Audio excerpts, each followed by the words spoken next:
guys, tonight we're reading out of the Little Critter Little Blessings collection book. There's 4 stories in this book, and we're going to read You Go First. Today I helped Dad put up a new swing in our backyard. I really wanted to be the first to try it, but little sister got to go first instead. It's not fair. Mom made smiley face pancakes for breakfast, and I helped. I wanted to have the first pancake, but Mom told me to give it to my baby brother because he's the littlest. I never get to be first. I was the oldest in my family too, so I know what that's like. I wanted to be first on the school bus. I didn't mean to bump into Gabby. It was just an accident. But I did get to go first. Uh-oh, but he pushed his way on. That wasn't nice. At snack, I thought Tiger might beat me to it, but I got the first milk. Hooray! And at recess, I was the first on the trampoline, even though Gator might have been there one teensy-weensy second before me. When it was time for show and tell, I jumped up instead of raising my hand. Me first, please, Miss Kitty, I said. I was so excited, I kind of dropped my show and tell. It took a while to get the ants to go back to their farm. There was no more time for anyone else to do their show and tell. Oops. Uh-oh, everyone's looking kind of mad at him. Miss Kitty made a special announcement when school was over. She said there was going to be a class picnic with games and races and everything. I hope I come in first and win a prize, I said. Little Critter, having fun isn't about being first, said Miss Kitty. It's about enjoying time with your friends and family and appreciating them just as you like them to appreciate you. God tells us in the Bible that we should treat others the way we want to be treated. Sometimes that means letting them go first. That shows you care, and caring is the secret to getting along. After school, we went to Tiger's house to scooter up these new ramps his dad had built. I call first, I said, but Gator said Tiger should go first because it was his house. You know what, Little Critter, said Gabby, you were more fun when you didn't always have to be first. When it was my turn, you know what happened? I wiped out. I bet I wouldn't have wiped out if I went first. At the picnic, Gator was my partner in the 3-legged race. We have to come in first, I said. Remember, this race is about working together, said Miss Kitty. On your marks, get set, go. I hopped way faster than Gator, and before I knew it, we both fell down. Gator said it was because we weren't working together. I said it was because he wasn't hopping fast enough. Next was the egg and spoon relay. I got to go first. Hooray! But I ran so fast, the egg kind of fell off the spoon, so the other team won. See his egg? Look at Frog. He's like, whoa, I'm going to try and catch it. Then it was time to eat. Who wants the first hot dog? Asked Miss Kitty. Me, I said. All you care about is being first, said Gator. You're not being a good friend. Gator was wrong. I was so a good friend. I just like to go first. For the scavenger hunt, we had to find a stick, a rock, and an acorn. Sticks and rocks were easy to find, but nobody could find an acorn. While everyone else talked with their teams, I spotted a bunch of trees that I bet had acorns. I ran fast so I could get there first. It was dark in the woods and very quiet. Suddenly, I heard something.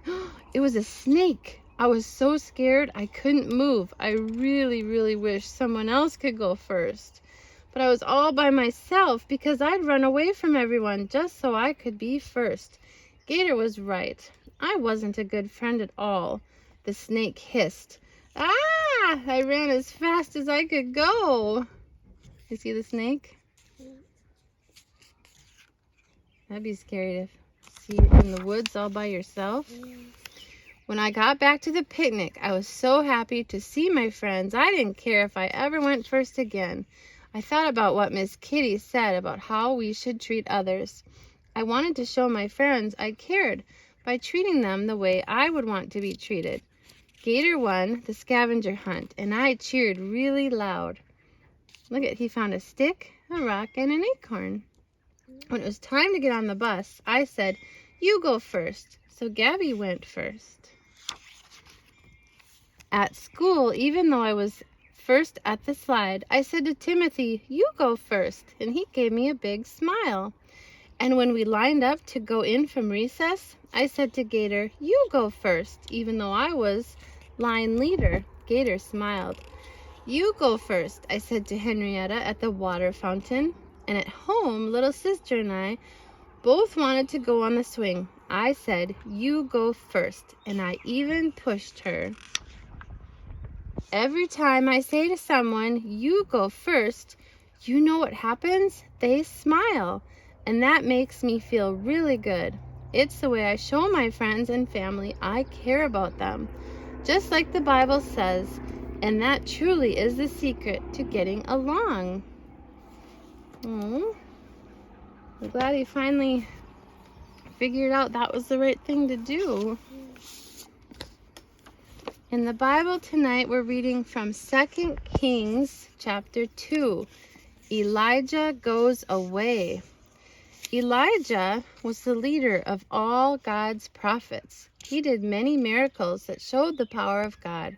Now Elijah was old and tired. God sent Elijah a helper, a young man named Elisha. Elisha promised Elijah, "I will stay with you no matter what." When God sent Elijah to the city of Bethel, Elisha went with him. When God told Elijah to go to Jericho, Elisha went there too. One day, Elijah told his helper, "The Lord wants me to go to the Jordan River. You must stay here." But Elisha went with him to the river. When they got there, Elijah took off his coat. He rolled it up and slapped it against the water. At once a path opened up so the two of them could walk across on dry land. When they got to the other side, the water closed in again. Elijah turned to Elisha and said, "The Lord will soon take me away. If you are with me when this happens, you will be the one who takes my place as leader of all God's prophets." The two men kept on walking and talking. Suddenly, a flaming chariot pulled by fiery horses came in between them. A strong wind blew and took Elijah up into heaven. "The Lord has taken my master away," Elisha cried. He saw Elijah's coat on the ground. He picked it up and went back to the Jordan River. "Will the Lord do miracles for me as he did for Elijah?" he wondered. Elisha slapped the coat against the water. A dry path opened up. The prophets of Jericho saw what happened. "Elisha now has Elijah's powers," they said, and they made him their leader. God gave him those powers though, right? It wasn't on his own. Isn't that cool?